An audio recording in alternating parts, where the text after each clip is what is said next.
And today we are privileged to have on the show the President and Chief Operating Officer of the Philippine Airlines, Mr. Gilbert Santa Maria. Mr. Santa Maria was a former COO of the US-based BPO company Ibex Global.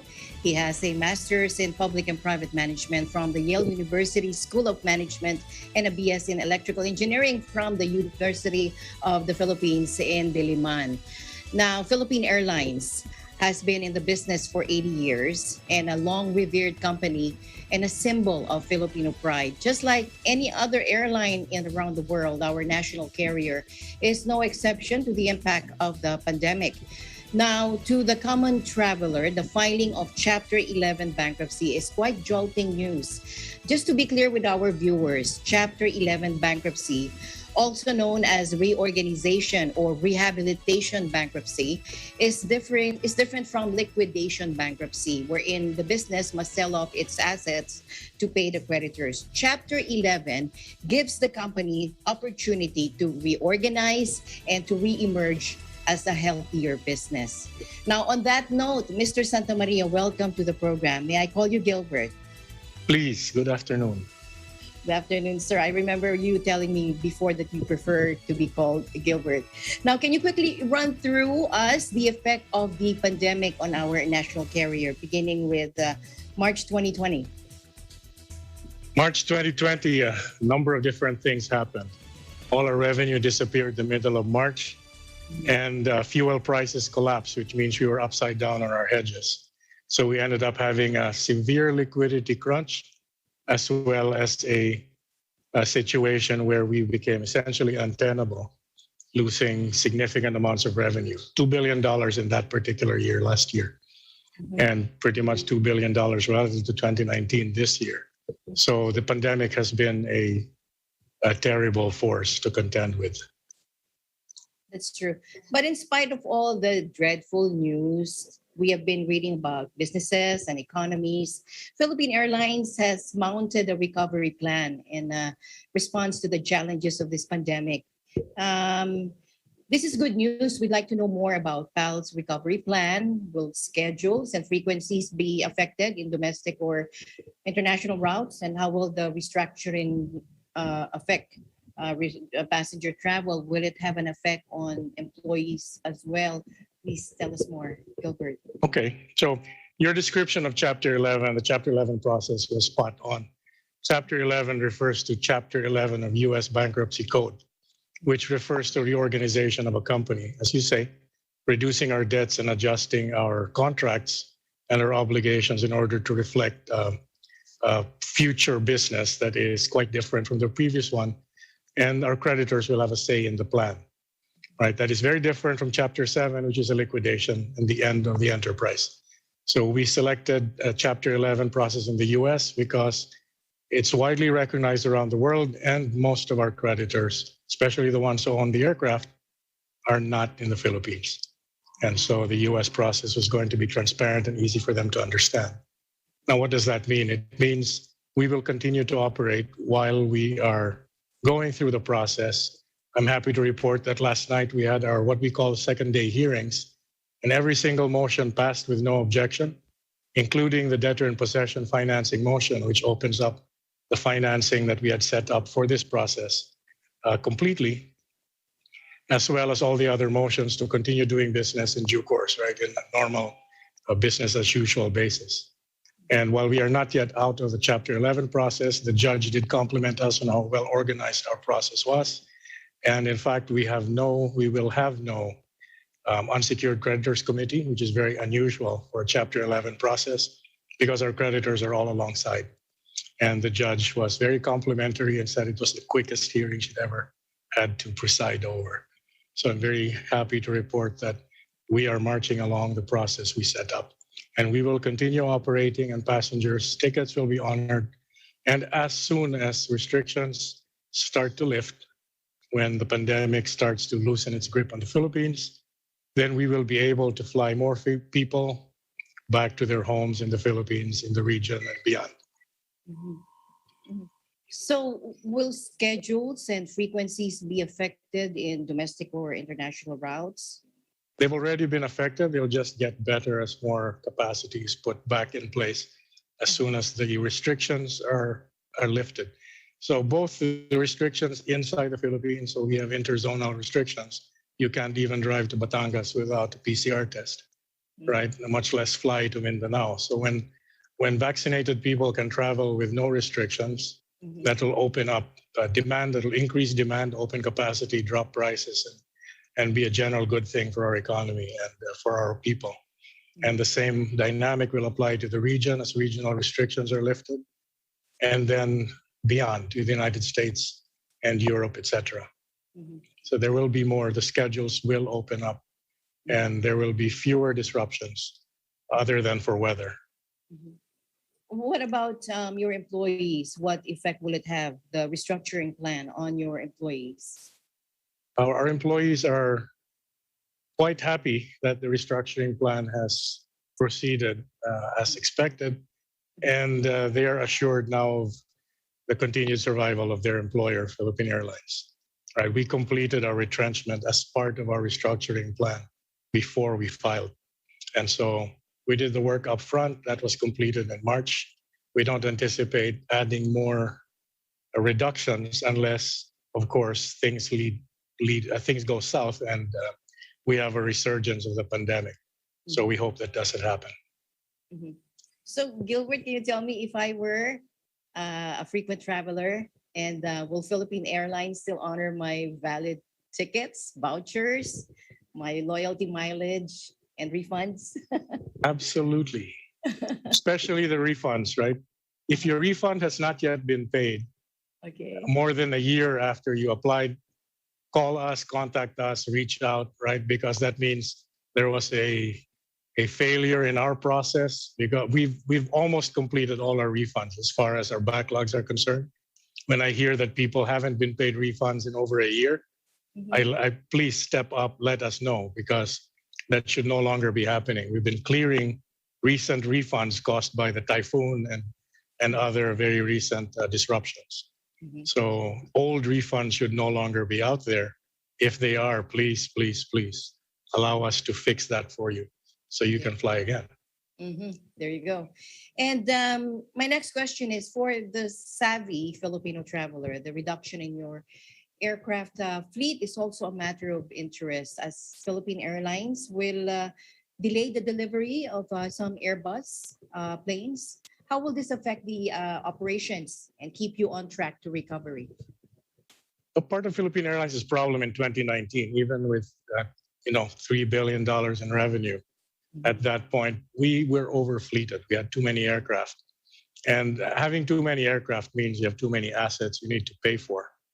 And that led to a situation where when the pandemic hit, we had way more debt than we knew how to handle. And so we had to refleet and reduce the size of our fleet, rather, and reduce the options we have for aircraft to fly to different destinations, pull back on some routes that were not economic, and reduce frequencies where it made sense, right? Given that demand is still about 70% below where it was before the pandemic, right? There's still plenty of capacity to go back to, but we have enough of a fleet to last us into a repeat of 2019. So we have enough aircraft for us to go into 2019 again, right? Which we anticipate will happen in 2024 or later. Now, if it so happens that demand spikes much faster, as it has for the domestic market in the United States,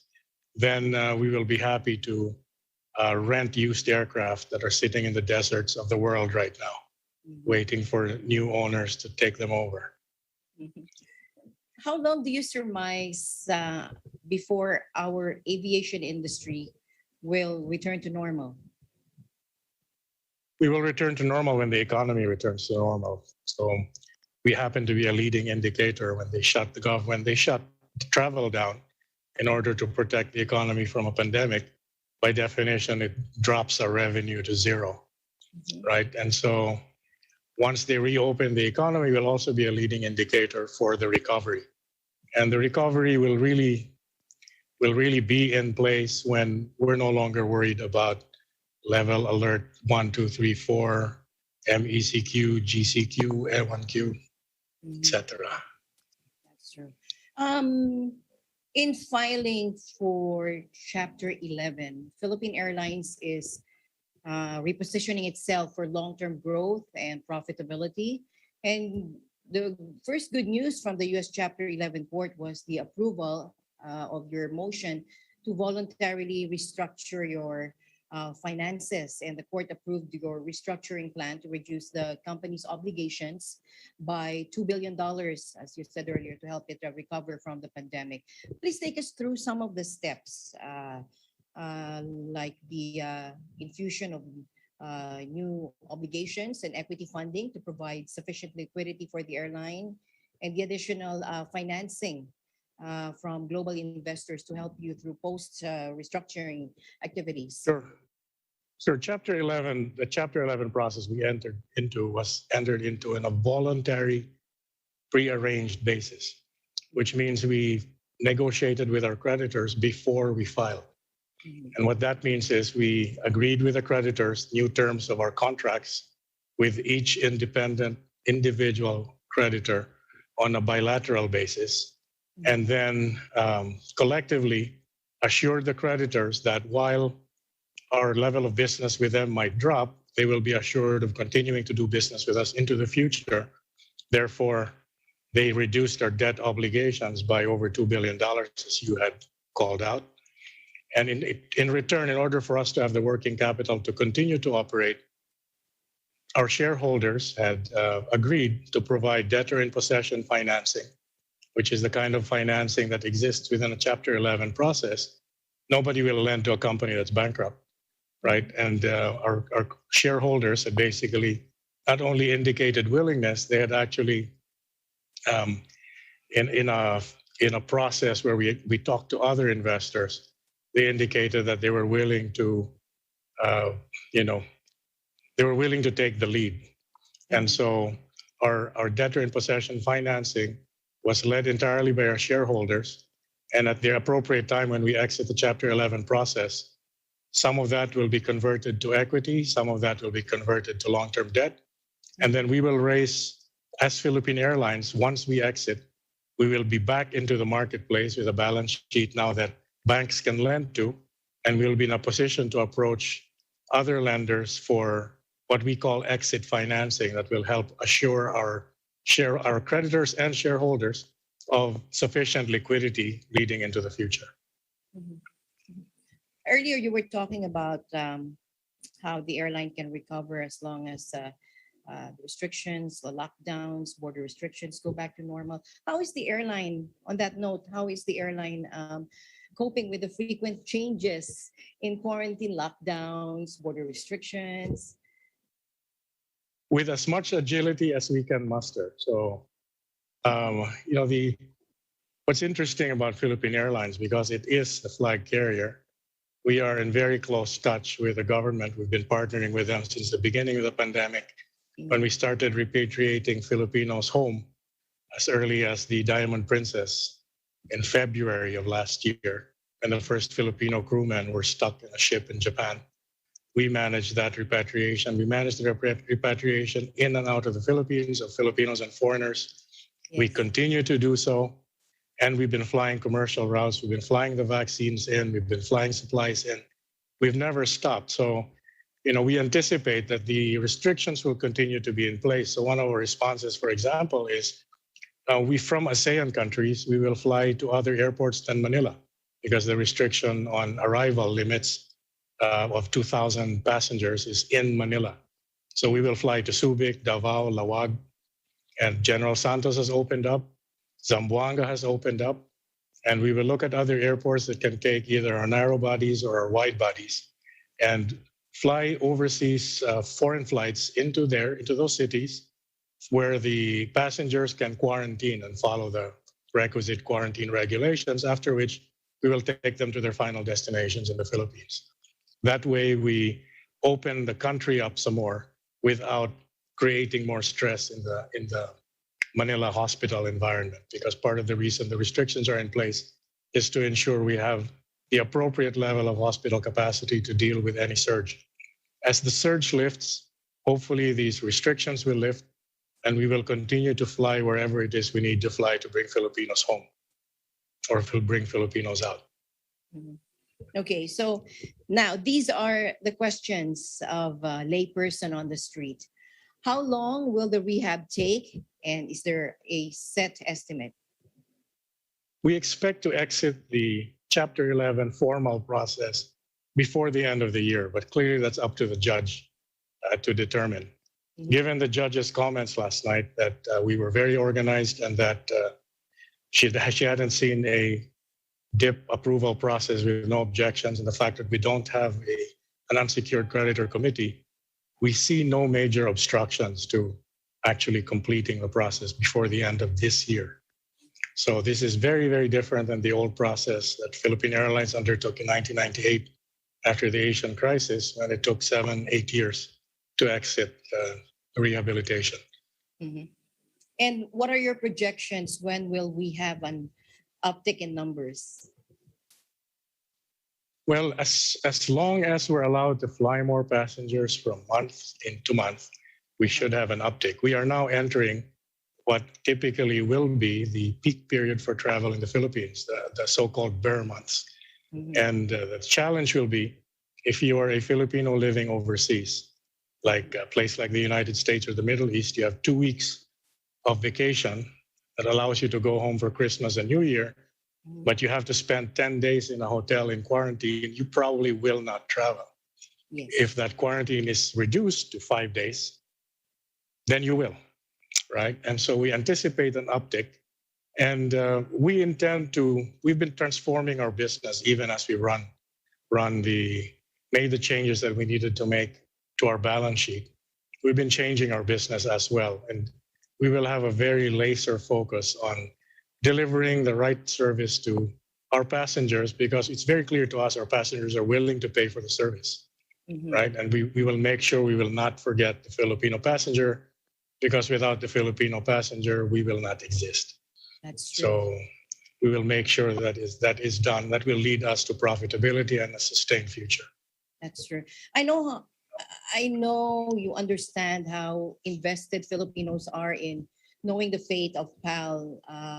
Like, for example, like me, bilang magulang, if I have a son who wants to be a pilot, sasabihin ko na, diyan ka sa Philippine Airlines, di ba? Ako, nung bata ko, gusto kong maging flight attendant ng Philippine Airlines, no? So I know you understand how invested Filipinos are and hopeful for the future of PAL and what will happen. What's the biggest risk to, do you think, to the success of PAL's restructuring, if there's one, and what will be the challenge to PAL after its restructuring? Our biggest risk remains the nature of the pandemic. We just dealt with a Delta variant, and it looks like we are exiting the surge of the Delta variant. We can't predict whether another variant might be in the works or another virus might be in the works that could create what they call a black swan event that will lead us back to a 2020 level type of lockdown, right? And after 2 years of this, everyone's exhausted. And that is the most unpredictable part of it, because we've been dealing with the completely unexpected from early last year. Mhm. And so it's very hard for us to plan going forward and say this is the one single risk we're concerned about, right? There are lots of risks. If fuel prices spike because of either unusual demand or unusual limitation in supply for whatever reason, then that will be a threat to the entire aviation industry and the transportation sector in the Philippines, Mhm. as well as the Philippine economy, since we are so dependent on imported fuel. Mhm. Right, among other things. So I could go through a whole laundry list of risks. In general, we have mitigated what we could by making sure our balance sheet is stronger and that we have a much more laser-like focus on our ability to make a profit, right? Break even and fly profitably. And we think we know how to do that. Right. And if nothing outside of the ordinary occurs, we anticipate Philippine Airlines, what we call the great 80-year-old lady, will continue to fly. That's And right. so that is our responsibility. That's And right. we have no intention of giving her up at all. Right. Despite the exhaustion and uncertainty, what is the secret to the resilience of Philippine Airlines? Oh, it's people. Mm. Without question, it's people.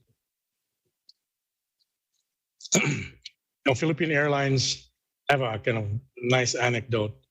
In early last year, during the crisis around the emergence of COVID, when it was still called SARS-CoV-2, Yes. right? Not yet COVID-19. And the Diamond Princess was the one singular event that the world was looking at, right? And we needed to evacuate Filipinos. Mhm. There clearly was a debate internal to Philippine Airlines about whether we would fly or not, because one concern was we don't want to be the entity responsible for bringing the virus into the Philippines, right? That could potentially be a destroyer of our brand. And the government called and said nobody else is going to fly them home. And so I said, okay, I'll find volunteers. If there are no volunteers, we can't fly. And we got hundreds of volunteers. So we flew. And we continue to fly. That's true. The loyalty and reverence of its employees have buoyed PAL through this crisis. Yep. And the loyalty and the support of the Filipino people. That's true. Right? Yes. Every OFW flight for us has been a lifeline. That's right. Despite the, I think you mentioned this earlier, despite having gone through the worst years, one of the worst years in aviation, PAL had its bright spots. Like you said, PAL actively participated in the transport of vital medical supplies to different provinces. And I'm happy to note PAL also was at the forefront of repatriation efforts with different countries. Could you tell us more about more bright spots from PAL? The pandemic has been a general bright spot for us, right? It's things about challenges like this that take you outside of your fixation on the enterprise alone, right? The people of Philippine Airlines in the middle of last year were less concerned about is PAL going to survive. They were very concerned about is my family going to be okay, Yes. right? And in that case, you know, their contribution to the recovery of the Philippines or the defense of the Philippines from COVID was to mount those flights and was to make sure that Philippine Airlines was there for all the sweepers that picked up foreigners all over the Philippines, flew them into our hub airports, and then flew them home. And then bringing Filipinos back from places like Tajikistan and Beirut, where we normally don't fly, and you never see the tail and the name of the Philippines on the plane. We flew there last year, and it kept a lifeline open. It was a symbol of hope for us. True. How has PAL helped the country in this pandemic? Like, how essential is the recovery of PAL in a time of pandemic? Well, we were absolutely essential during the pandemic, but we as an airline and as part of the aviation business, we are absolutely essential in connecting an archipelagic country, with each other. You don't take a ship from Davao to Manila. Nobody really does that anymore. Nobody's done that since I was a boy living in Mindanao, right? You flew, and you generally flew on Philippine Airlines. Now they have choices. Most people have choices. But in order to link the islands together, you fly. And it's not just passengers, right? One of the reasons why we fly wide bodies into General Santos is it's one of the biggest sources of cargo, right, for the world, right? We fly tuna to Japan and the US and Canada from Jansan, but we also fly fruit and seafood into Manila from Mindanao through General Santos and Davao and Cagayan de Oro and places like that. And so we are deeply in tune with the market. It's fruit season now. Unfortunately, the mangosteens didn't flower as well as they were expected to in Mindanao this year. So the mangosteen harvest is down, but pomelos are up. And for those who eat durian, durian is up. Lots of cheap, very delicious durian. And we're plugged into that because people will ship it on us, right? And our bellies are full of cargo because economic activity won't cease. We'll bring balut from Central Luzon to Mindanao, and then fruit and fish on the way back, etc. And these are essential activities that everyone takes for granted, but we provide what we call the metal to make it happen. In a slightly larger perspective, are you also keeping an eye out how other airlines in the region are coping? Yes, we are. We are keeping a very close eye because we are kindred airlines, right? We are part of IATA and also the Association of Asia Pacific Airlines, AAPA, and we keep track of what our governments are doing on restrictions, virus prevention, infection prevention, etc. And we've been keeping track of policy responses of different governments and helping each other with data and information. Right? So we have stayed in close touch, and we do want to make sure that the airlines around the region, especially the ones with whom we have code shares, are aware that we will continue to operate, that they can connect to our flights, and that we can continue to do business with each other, because we will connect people and cargo with other airlines as a matter of course, as we have before the pandemic, and all airlines, right? Especially us being a long-time network carrier. We have a lot more in the way of code shares and interline agreements than other airlines in the Philippines. And I also see that PAL has renewed its vigor in its marketing and sales efforts with new programs like Fly Now, Pay Later. I also read about the Hiraya Flight Pass, which allows passengers to pre-purchase flights with open travel dates for all domestic routes, with invigorated promotions and renewed partnerships with other airlines. Could you tell us more about these? Well, you ain't seen nothing yet, right? As they say. We will continue to roll these out. Passengers have been asking for these things for years.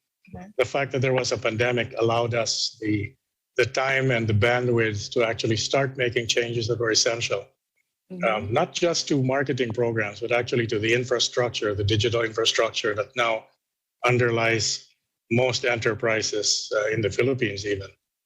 Everybody's digital now. So we're making sure that we have products and services that customers want and are willing to pay for.